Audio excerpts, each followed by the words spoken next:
Morocco দুর্দান্তভাবে কানাডাকে হারিয়ে ৩-০ গোলে চলে গেল কোয়ার্টার ফাইনালে, কিন্তু প্রতিপক্ষ খুবই কঠিন ফ্রান্স। যদিও প্যারাগুয়ে যখন জার্মানিকে হারিয়ে তাদের রাউন্ড অফ 16 কনফার্ম করলো, তখন কিন্তু কনফিডেন্সের লেভেলটা এতটা বেড়ে গিয়েছিল। তার প্রতিফলন বোধহয় আমরা দেখেছি ফ্রান্সের সঙ্গে এই ম্যাচে, কারণ অনেকেই আশা করেছিলেন যে ফ্রান্স হয়তো ৩-০ বা ৪-০ বা ৪-১ গোলে এগিয়ে থাকবে, সেই জায়গায় মাত্র ১-০ গোলে জয় পেল ফ্রান্স, তাও আবার এমবাপ্পের পেনাল্টি গোলে। প্রিয় দর্শক, সবাইকে ওয়েলকাম করছি টিভিএস ম্যাচ অ্যানাটমিতে। সঙ্গে রয়েছে মৌ, আমার সঙ্গে আছেন ফরমার ক্যাপ্টেন ও Bangladesh national football team Ashraful Islam Rana.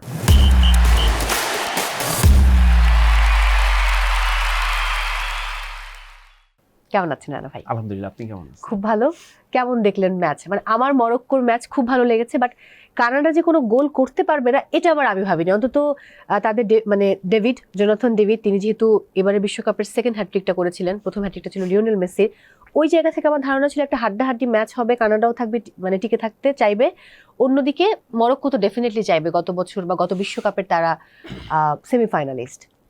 আচ্ছা, আমরা যদি মরক্কোর কানাডার ম্যাচটা আসলে আমরা লাস্ট রাত্রিতে যেটা দেখলাম, তো কানাডা তো ডেফিনেটলি এখানে মোর অ্যাটাকিং ছিল আপনার মরক্কোর থেকে।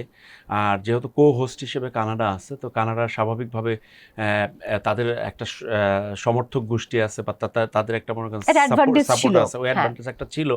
তো লাস্ট ম্যাচ আমরা যেটা দেখেছি, আসলে আমরা হয়তো বা কিছুটা হলেও মরক্কোকে কিন্তু ম্যাচ শুরুর আগে আমরা হয়তো ফেভারিট ভেবেই কিন্তু আসলে আমরা ম্যাচ শুরু করি, কিন্তু এইখানে মরক্কো হয়তো বা কিছুটা বল পজিশনে এগিয়ে থাকলেও আপনার সেইখানে কিন্তু অ্যাটাকিং রোলে মেইন অ্যাটাকিং আসলে কিন্তু ছিল কানাডা।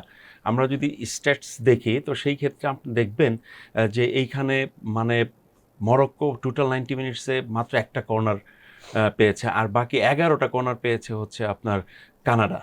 তো আপনার ওদের বক্স এরিয়ার ভিতরে অলমোস্ট 32 এইরকম বল মনে করেন আপনার পজিশনে ওদের বক্সের মধ্যে ছিল, এবং মনে করেন আপনার যদি আমরা অলমোস্ট 10টা বা 11টার মতো আপনার শুটিং এরিয়া দেখি, তো সেই জায়গার থেকে মোর অ্যাটাকিং ছিল কানাডা। হয়তো বা আপনার রেজাল্ট যদি আমরা দেখি 3-0, হয়তো বা অনেকে মনে করবে যে মরক্কো হয়তো বা প্রাধান্য বিস্তার করেছে, বাট আমরা প্র্যাকটিক্যালি যে ম্যাচের যে মানে আমরা যদি ভিউটা যদি আমরা আসলে একটু চিন্তা করি, তাহলে কিন্তু এই জায়গাতে আপনার ডোমিনেট করেছে কিন্তু অ্যাটাকিং জায়গা থেকে যদি বলি যে কানাডাকে। তো সেই ক্ষেত্রে কানাডা এখানে আপনার ওরা অনেক বেটার ফুটবল খেলেছে সত্যি কথা। আর মরক্কো তো আসলে শুরুর থেকে আমরা যদি এই ওয়ার্ল্ড কাপ শুরুর থেকেই দেখি, ওরা অনেক ধারাবাহিকভাবে খেলে আসছে, এবং ওদের ডিফেন্ডাররা এবং মিডফিল্ডাররা এইখানে ভালো পারফরমেন্স করছে। সো এইখানে মরক্কো যেহেতু লাস্ট আপনার ওয়ার্ল্ড কাপেও কিন্তু সেমিফাইনালে খেলেছিল, তো আমার কাছে মনে হয় তারা ওই পথে এগোচ্ছে।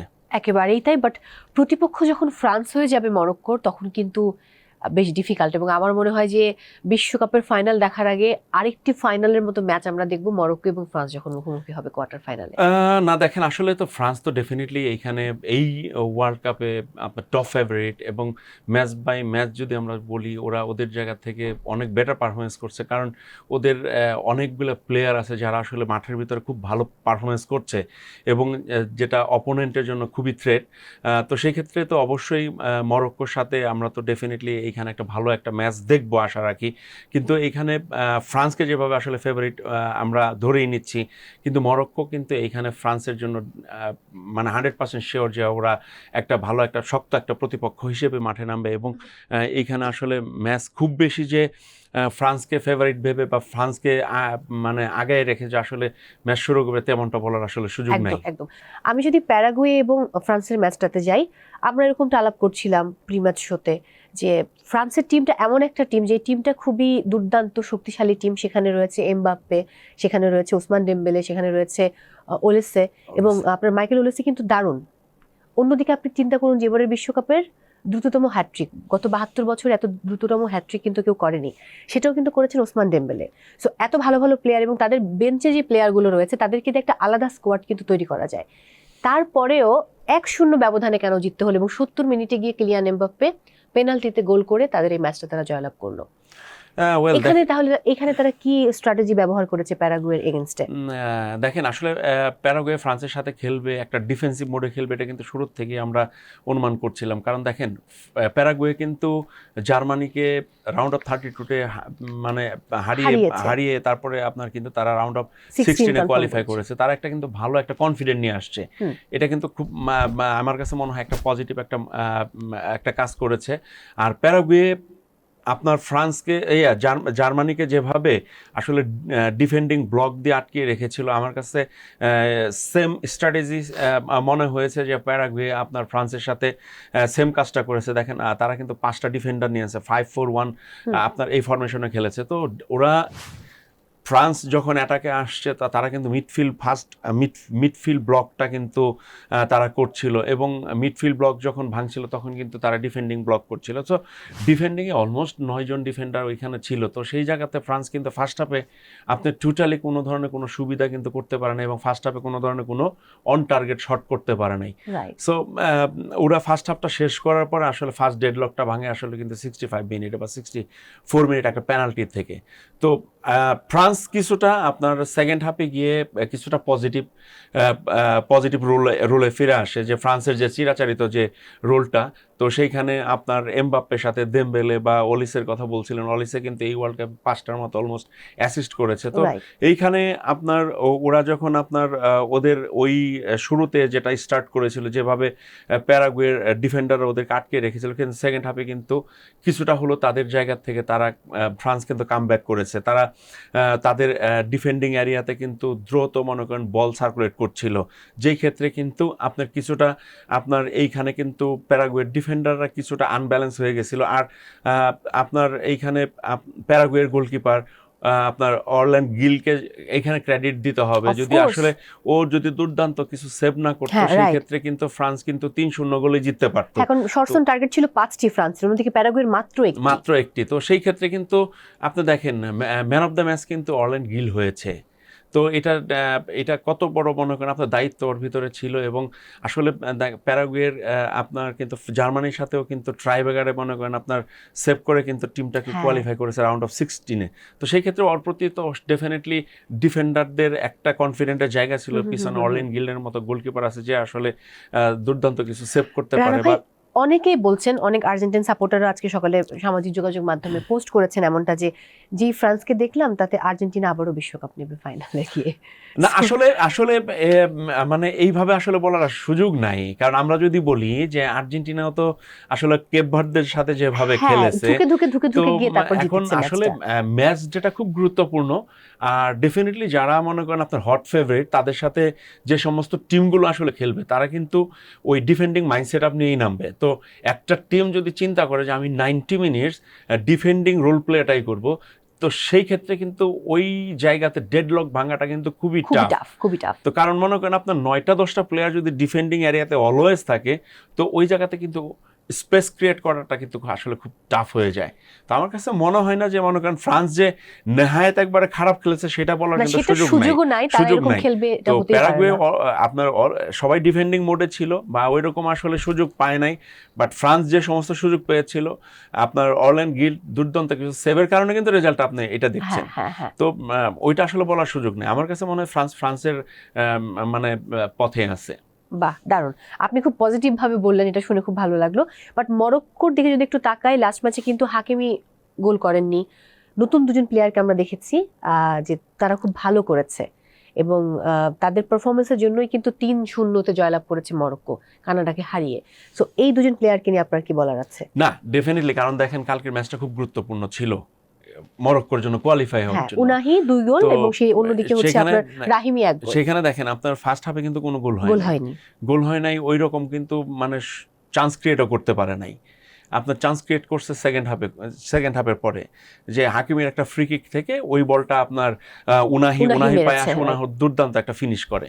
তো এই জায়গাতে দেখেন মরক্কোর আপনার যে ডেপথ আছে যারা 11-এ, ওরা কিন্তু এই ওয়ার্ল্ড কাপে সবাই কিন্তু যে ইলেভেনটা খেলে আসে অলমোস্ট সেম ইলেভেনটা কিন্তু 4টা ম্যাচ খেলে ফেলেছে। তো ওদের ভিতরে আন্ডারস্ট্যান্ডিংটা অনেক বেশি, ওদের ভিতরে কমিটমেন্টের জায়গা আছে। স্পেশালি আমি 2টা মিডফিল্ড নিয়ে বলতে চাই যে তারা অনেক প্রমিজিং।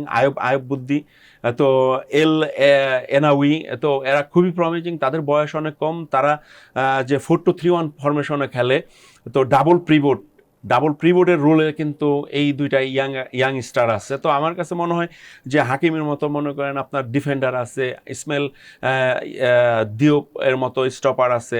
আপনি গতকালকের স্টেটও যদি দেখেন হাইয়েস্ট আপনার 8.8 মেবি ওর। তো সেই জায়গায় তারপরে আপনার ইয়াসিন বনু আছে। কালকে কিন্তু ইয়াসিন বনু 3 থেকে 4টা ভালো সেভ করেছে, না হলে কিন্তু মরক্কো কিন্তু এই ম্যাচে এইভাবে জিততে পারতো না। তো সেই ক্ষেত্রে আমার কাছে মনে হয় যে ওরা ওয়েল শেপে আছে, ওদের প্রত্যেকটা প্লেয়ারই ওদের দায়িত্ব সম্বন্ধে জানে, এবং আমার কাছে মনে হয় ওদের মানে ওরা যে আসলে যোগ্য, সেই যোগ্য টিম হিসেবে কিন্তু আসলে ওরা রাউন্ড অফ 8 আসলে কোয়ার্টার ফাইনালে কোয়ালিফাই করেছে। এবার চলে যাব আজকের ম্যাচে। সো মুখোমুখি হচ্ছে রাউন্ড অফ 16-এ ব্রাজিল এবং নরওয়ে। সবাই তাকিয়ে রয়েছে নরওয়ের যে একজন রয়েছে নাম্বার 9, দ্য গ্রেটেস্ট নাম্বার 9, এবং তিনি আসলে বলতে হবে ফুটবলের দৈত্য, হাল্যান্ড। সো হাল্যান্ডকে কতটুকু মানে পাশ কাটিয়ে যাওয়া সম্ভব, 1 নম্বর প্রশ্ন। 2 নম্বর হচ্ছে হাল্যান্ড যেহেতু 53 ম্যাচে তার গোলের সংখ্যা 60, মাথা নষ্ট। সেখানে ভিনিসিয়াস বা ভিনি জুনিয়র, অন্যদিকে যদি চিন্তা করি আমি কুনিয়া বা বাকি যারা রয়েছে, আমরা এনরিককে দেখেছি ভালো খেলতে লাস্ট ম্যাচে। কি মনে হয় ব্রাজিল কি টিকে থাকতে পারবে, নাকি হাল্যান্ডের শক্তির কাছে হার মেনে তারা বিদায় নেবে? দেখেন আসলে ব্রাজিল কিন্তু আসলে ম্যাচ বাই ম্যাচ ইমপ্রুভমেন্ট করেছে। তো ব্রাজিলের প্রত্যেকটা পজিশনে কিন্তু অনেক বড় বড় প্লেয়াররা আছে, তাদের জায়গা থেকে ভালো পারফরমেন্স করেছে। সে পারফরমেন্স আসলে টিম ওয়াইজ পারফরমেন্সটা খুব গুরুত্বপূর্ণ। তো হাল্যান্ডের কথা বলছিলেন, আমরা যদি বর্তমান ওয়ার্ল্ড ফুটবলে যদি দেখি সুপার নাম্বার 9 হচ্ছে আপনার হাল্যান্ড। তো ও প্রত্যেকটা ম্যাচেই কিন্তু গোল পাচ্ছে, ওর ক্লাবেও কিন্তু দেখেন প্রত্যেকটা ম্যাচেই গোল পাচ্ছে। সো ও একটা ভালো টাচে আছে। তো আমার কাছে মনে হয় যে ও ডেফিনেটলি ব্রাজিলের জন্য বড় একটা থ্রেট, বা যে কোনো মুহূর্তেই কিন্তু ও ব্যবধান করে দেওয়ার মতো ওর ওই ক্যাপাসিটি আছে। তো সেইখানে মনে করেন আপনার এইখানে যে 2টা স্টপার আছেন আর কি, মার্কিউনেস আর গ্যাব্রিয়েল, ওদেরকে কিন্তু দায়িত্ব নিতে হবে, কারণ আপনার ফিজিক্যালি কিন্তু হাল্যান্ড অনেক টল। তো ডেফিনেটলি এইখানে কিন্তু ওরা চাইবে হাল্যান্ডকে মনে করেন ইউজ করার জন্য, হয়তো বা উইং প্লে করে ক্রস করার জন্য। তো এবং ও কিন্তু স্পিডও আছে, যদি থ্রো পাস খেলে সেইগুলো কিন্তু ও কিন্তু খুব ভালো মতো রিস্ক করতে পারে। তো আমার কাছে নরওয়ে এখানে ডেফিনেটলি যেহেতু মনে করেন আপনার রাউন্ড অফ 16-এর গেম, তো সেই ক্ষেত্রে তো নকআউট স্টেজে কিন্তু সবাই চাবে তাদের জায়গাতে বেস্ট এফোর্ট দেওয়ার জন্য।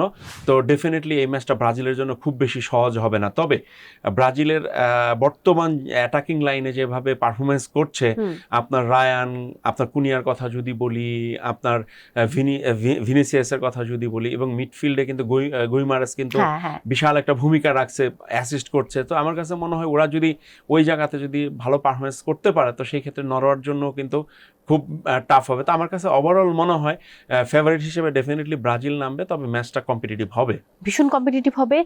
আনচেলত্তিকে আমরা দেখেছি লাস্ট ম্যাচে কিন্তু ফার্স্ট হাফের পর সেকেন্ড হাফে ক্রস খেলিয়েছিল, এবং ওইটা কাজে লেগেছে। ফার্স্ট হাফে কিন্তু খুব একটা আরাম পাচ্ছিলাম না আমরা খেলা দেখে, এবং লাস্ট হাফে গিয়ে দারুণ খেলেছে ব্রাজিল। ইটস ট্রু, এটা সবাই যারা প্রতিপক্ষ বা যারা ব্রাজিলকে পছন্দ করে না তারাও এমনটা বলেছে। সো আনচেলত্তি নতুন কি ধরনের স্ট্র্যাটেজি ফলো করতে পারে এই ম্যাচে?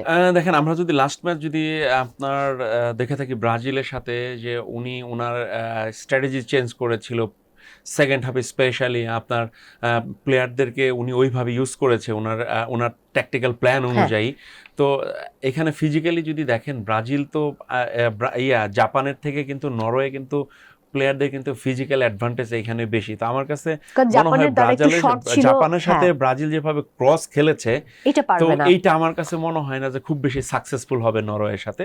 তো ডেফিনেটলি এইখানে আপনার নরওয়ের সাথে হয়তো পেনিট্রেশন পাস খেলতে পারে, থ্রো পাস খেলতে পারে, বা আপনার অ্যারিয়াল পাস খেলতে পারে। তো আমার কাছে মনে হয় যে উনি হয়তো বা কিছুটা হলো তো তার জাপানের সাথে যে স্ট্র্যাটেজিতে ম্যাচ শুরু করেছিল বা শেষ করেছে, তো কিছুটা হলেও তো নরওয়ে তো ডিফারেন্ট টিম, ডেফিনেটলি তার ডিফারেন্ট কোনো প্ল্যান অথবা দেখা যাবে যে আনচেলত্তি ওয়েট করছেন হাইড্রেশন ব্রেক হয়েছে, হাইড্রেশন ব্রেকে গিয়ে বলে দিলেন যে এগুলো এগুলো এগুলো এগুলো করো। না, অফকোর্স দেখেন আপনার এইখানে তো কোচরা কিন্তু আপনার কি করে, আপনি দেখেন ফার্স্ট হাফে মানে খেলা শুরু হওয়ার আগে তার এক প্ল্যান, তার চিন্তাগুলো আসলে কিন্তু প্লেয়ারদের সাথে শেয়ার করে ড্রেসিং রুমে, যে তোমরা এইভাবে খেলবা।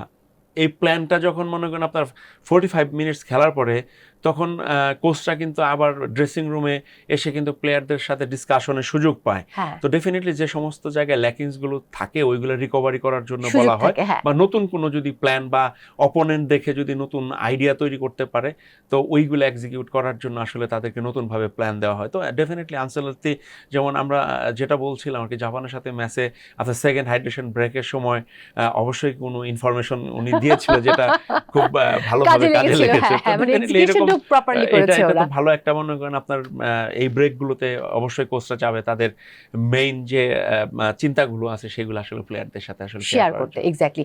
ওয়েল দর্শক, আমরা দেখে নেব ব্রাজিল এবং একই সাথে নরওয়ে, এই দুটো টিমের আজকে সম্ভাব্য লাইন আপ এবং একই সাথে ফরমেশন কি হতে পারে।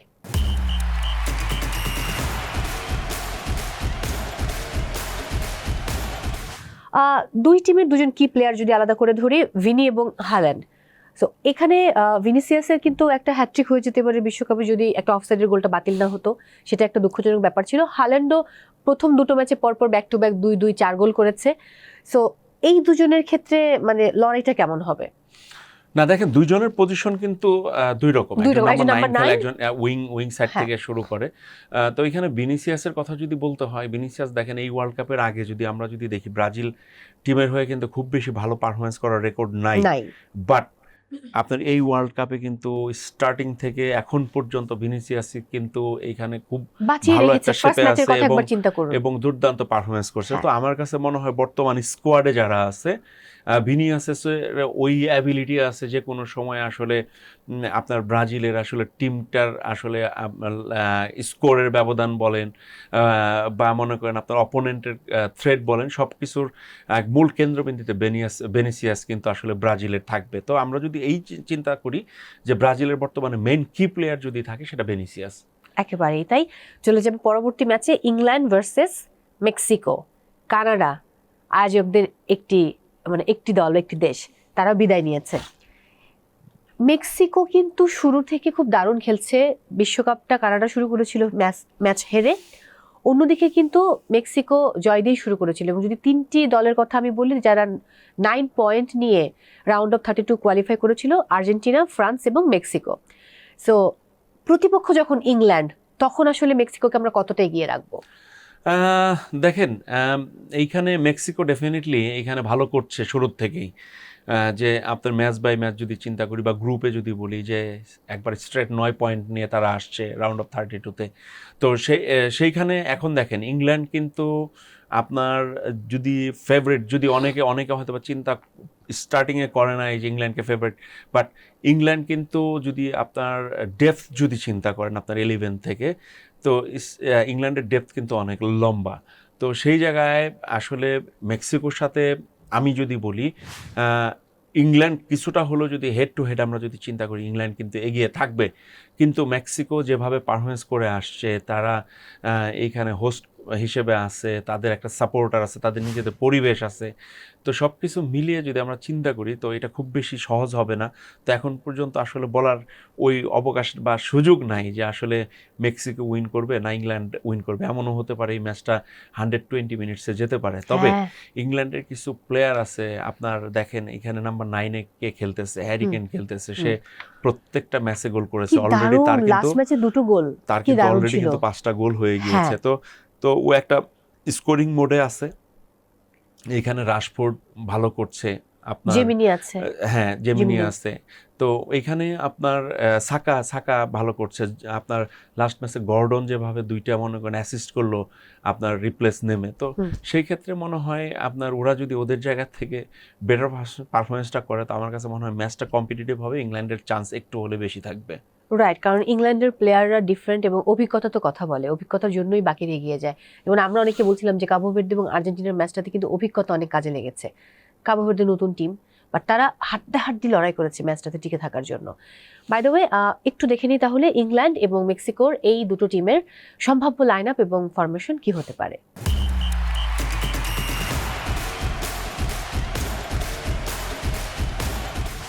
হ্যারি কেইন প্রসঙ্গে বললেন, ডেফিনেটলি কি প্লেয়ার এবং ক্যাপ্টেন ইংল্যান্ডের, আর তিনি দুর্দান্তভাবে কিন্তু তাদের টিমটাকে এবারে বিশ্বকাপে এগিয়ে নিয়ে যাচ্ছেন। বয়স হয়েছে, তারপরেও হ্যারি কেইনের বাতি কিন্তু নিচ্ছে না, জ্বলছে। অন্যদিকে যদি তাকাই, জেমিনি, সে কিন্তু শুরু থেকে মেক্সিকোর হয়ে ভালো খেলছেন।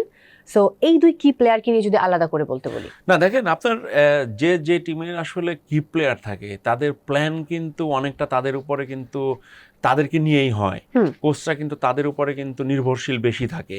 আমরা প্রত্যেকটা টিমেই আমরা যদি চিন্তা করি যে লাইক মনে করেন আপনার আর্জেন্টিনার কিন্তু প্ল্যান তৈরি হয় মেসিকে নিয়ে, বা আপনার ব্রাজিলের এখন কাকে নিয়ে হচ্ছে, ভেনিসিয়াসকে নিয়ে। তো এরকম এই যে আপনার নরওয়ে খেলবে, হালান্ডকে নিয়ে একটা প্ল্যান হচ্ছে। তো এরকম প্রত্যেকটা ম্যাচেই যে কি প্লেয়ারগুলো আছে প্রত্যেকটা টিমেই, আপনার এখানে মেক্সিকোর কি প্লেয়ার কারা আছে, এখানে ইংল্যান্ডের কি প্লেয়ার কারা আছে। তো কোচের চিন্তা কিন্তু এরকম থাকে, ট্যাকটিক্যাল প্ল্যান কিন্তু এরকম থাকে যে আমরা এই বলগুলো আপনার ডিফেন্ড থেকে এরিয়াল বল খেলবো কিনা, বা তার কাছে কতটুকু, বা তাকে আমরা কতটুকু ইউজ করতে পারি।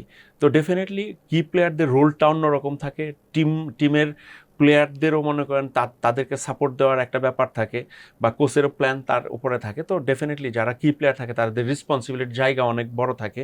তো আই হোপ যে তাদের জায়গা থেকে তারা বেটার সার্ভ করবে।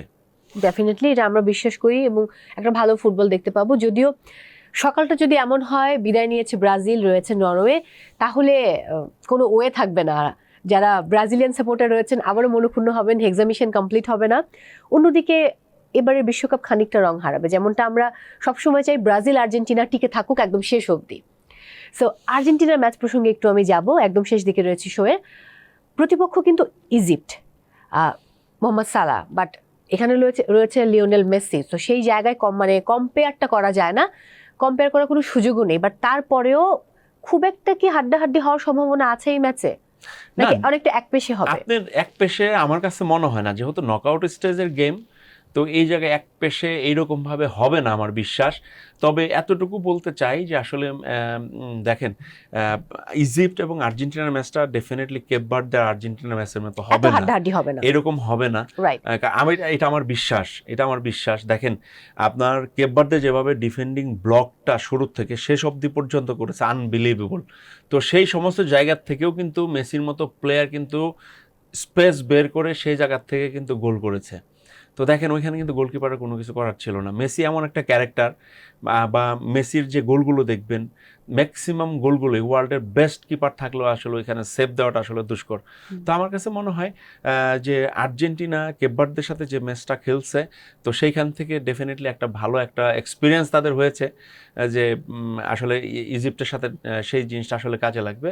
তো আমার কাছে এইটাই মনে হয়, যেহেতু নকআউট স্টেজের গেম, যে কোনো সময় ম্যাচের লাটিম যে কোনো সময় যার দিকেই হেলে যেতে পারে।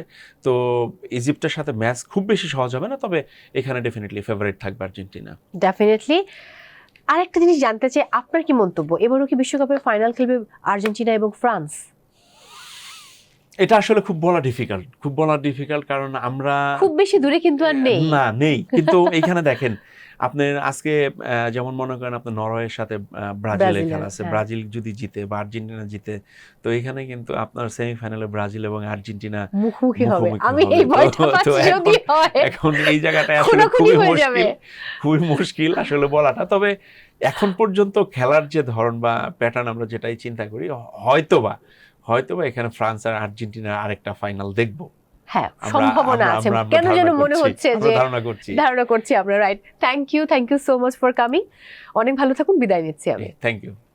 প্রদর্শক, সময় হয়েছে আজকের মতো বিদায় নেবার। সবাই অনেক ভালো থাকুন, এবং ব্রাজিলের সাপোর্টারদেরকে বলছি আপনাদের জন্য শুভকামনা রইল। অন্যদিকে যারা হাল্যান্ডকে সাপোর্ট করছেন, দুর্দান্ত একজন প্লেয়ার, তাদের জন্য রইল শুভকামনা। সবাই অনেক ভালো থাকুন, অবশ্যই ম্যাচ দেখুন, আর দেখতে থাকুন টিভিএস ম্যাচ অ্যানাটমি।